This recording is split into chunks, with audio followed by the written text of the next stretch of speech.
ഇതുവരെ എത്തിയില്ലേ? ഒന്ന് ഇങ്ങോട്ട് വെക്ക്, ഒന്ന് അങ്ങോട്ട്.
അമ്മായി കലശമിങ് എത്താറായി. ശാലിനി എടുത്ത് ഇവിടെ.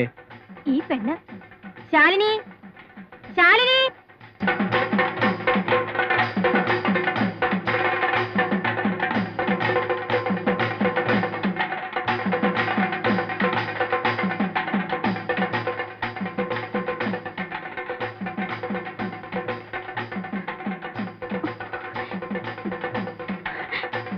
കലശമിങ് എത്തി.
അശ്രീകരം പിടിച്ചവിടെ അമ്പലനടയിൽ കൂത്തിനെ കൊണ്ടിറക്കി അന്ന് മുതൽ ഞാൻ പറഞ്ഞു തുടങ്ങിയതാ, മേലെടുത്ത ഭഗവതിയുടെ പരിപാവനതയിൽ തൊട്ടുള്ള കളിയാണെന്ന്. ഇപ്പൊ എന്തുണ്ടായി?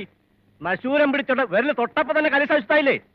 പിന്നെ പിന്നെ തിരുമേനി എന്തെങ്കിലും ഒന്ന് പറയാ. പുരുഷാരം ക്ഷുഭിതമാകുമ്പോൾ സന്യാസി കൂടുതൽ നിശബ്ദനാവുകയല്ലേ ഭംഗി. എന്തിനും ഒരു പരിഹാര കർമ്മം ഉണ്ടാവില്ലേ തിരുമേനി? ആദ്യം ചെയ്യേണ്ടത് ആദ്യം ചെയ്യാം. കൂത്തുകാരെയും കൂട്ടരെയും പിടിച്ച് തലമുണ്ടനം ചെയ്ത് ചുണ്ണാമ്പ് വെച്ച് ചെണ്ട ഒട്ടിച്ച് പുഴ എടുത്തുക. അങ്ങനെ തന്നെ വേണം. കലശവശത്തമാക്കി നാട് പിടിക്കാമെന്നുള്ള വിടരുത്. എന്നാലും ഒന്ന് കാണണം. നടക്കാതെ പറഞ്ഞ് ഒച്ച വയ്ക്കണ്ട. തെക്കുംപുറത്തുകാർ അമ്പലപ്പറമ്പിൽ കയറിയാലേ കാലി ഞങ്ങൾ തല്ലി പിടിക്കും. കയ്യബദ്ധത്തിന്റെ പേരും പറഞ്ഞ് തെക്കമ്പുറത്തുകാരെ മുഴുവൻ അങ്ങ് തട്ടിക്കളയാമെന്നാണ് വടക്കമ്പുറത്തുകാരുടെ വിചാരമെങ്കിലേ ആ വിചാരം അങ്ങ് മച്ചിന്റെ വെളി വെച്ചിരുന്നാൽ മതി. തല്ലാനും കൊല്ലാനും ഒക്കെ ഞാൻ കഴിയോടാ.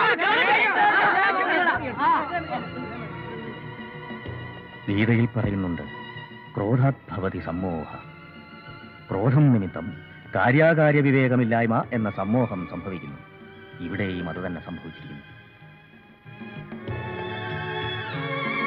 അമ്മേ ഭഗവതി, എനിക്കൊന്നും പറയാൻ കഴിയുന്നില്ലല്ലോ.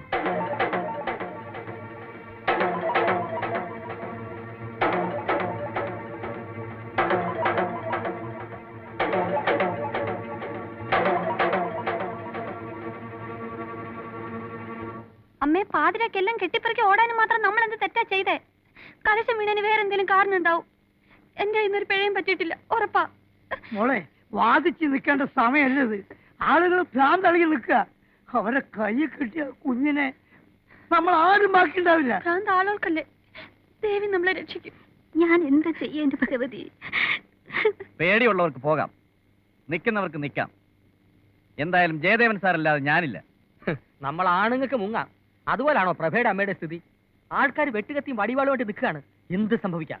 എന്തായാലും പോക്കരത്തിനും കാണിക്കുന്നവരെ പിടിച്ച് 4 പിടഞ്ഞാൻ പടയ്ക്കും. പിന്നെ എന്നെ വേണമെങ്കിൽ തല്ലി കൊന്നോട്ടെ. DKP സാറിന്റെ പരിപാടി എന്താ? എന്തായാലും 10-12 ദിവസം നിന്നതല്ലേ, ജയദേവൻ സാറിന്റെ ചോറ് തിന്നുകൊണ്ട് അങ്ങനെ അങ്ങോട്ട് ഓടാൻ പോകുന്നില്ല. പിന്നെ വിധി പോലെ വരട്ടെ. എനിക്കിത് മുമ്പേ അറിയാം. നമ്മുടെ ട്രൂപ്പിലെ അംഗങ്ങൾ എല്ലാവരും ഹീറോമാരായി ഒരു സൂപ്പർ സ്റ്റാർ ഫിലിം പോലെ കാര്യങ്ങളൊന്ന് ഭവിക്കുമെന്ന്. വെടിയെങ്കിൽ വെടി, വടിയെങ്കിൽ വടി, എന്തിന് ഏതിന് മനോജ് കുമാർ റെഡി. നിങ്ങൾ ആരെങ്കിലും എന്നോടൊപ്പം നിൽക്കാൻ തയ്യാറാണോ?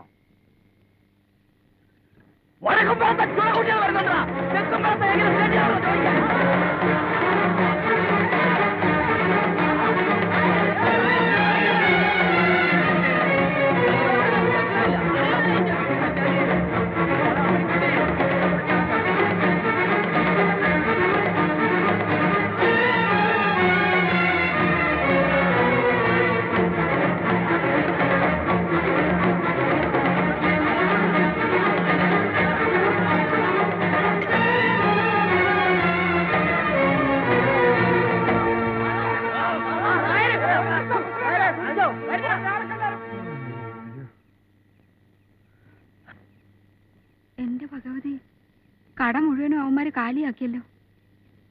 എടി കല്യാണി, ഇവിടെ ഇപ്പൊ അടിയും വെട്ടും കുത്തൊക്കെ നടക്കുന്ന തോന്നണേ. പക്ഷെ പകലായിരുന്നു വല്ല മരക്കൊമ്പിലും കയറിയിരുന്ന് കാണാമായിരുന്നു. തല പോകണ്ടെങ്കിൽ വല്ല കാളവണ്ടിയും പിടിച്ചോണ്ട് വന്ന് സാധനങ്ങളൊക്കെ കെട്ടിപ്പിറക്കി വല്ല വിധനെ അക്കരെ കടക്കാൻ നോക്കണ്ട മനുഷ്യനെ. ഇന്നെ പോലീസ് വരുവാവോ? ഇങ്ങനെ കൊണ്ട് ഞാൻ തോറ്റു. പണ്ട് ഇതുപോലൊരു ഉത്സവത്തിന് ഇവന്മാര് തമ്മിൽ തല്ലിയതും നമ്മൾ രണ്ടുപേരും പേടിച്ച് ചാമ്പക്കൂനെ കയറി കിടന്നതൊക്കെ അങ്ങ് മറന്നോ? ഇതിപ്പോ അന്നത്തെക്കാളും ഭയങ്കരമായിരിക്കും തോന്നുന്നു. എന്നാ പിന്നെ പോലീസ് വന്നത് തന്നെ. അയ്യ, പോലീസ്! അയ്യോ, പെണ്ണെന്തിയേ?